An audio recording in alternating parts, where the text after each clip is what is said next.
Ne diyorsun bu kaset işine? Benim pusulam sensin anne. Sen ne diyorsun?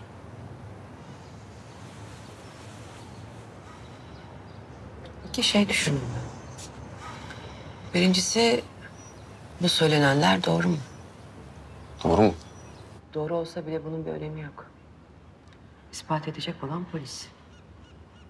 Yalan olma şansı var mı? Olabilir.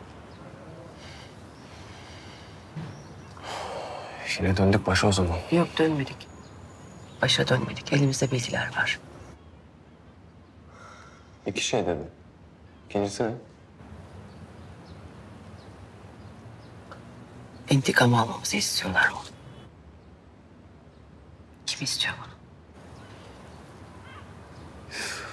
Bir şey diyeceğim ama kızmak yok. O ne demek oğlum? Dedim ya, benim pusulam sensin. Ben baba görmedim. Eksikliği nedir? Demedim. Yok. Demedim. Doğrusu bu. Doğrusu bu. O yüzden bu kasetin benim için bir anlamı yok.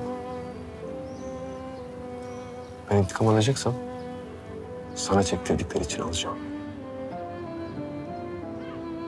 Sana da çektirdiler. Sana da çok şey yaşattılar oğlum.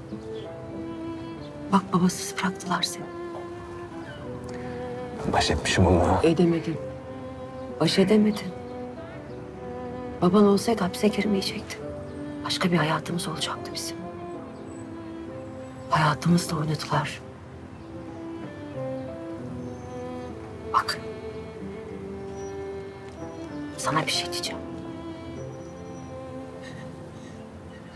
Eğer bir gün birimiz bunu unutursak hatırlatalım, olur mu?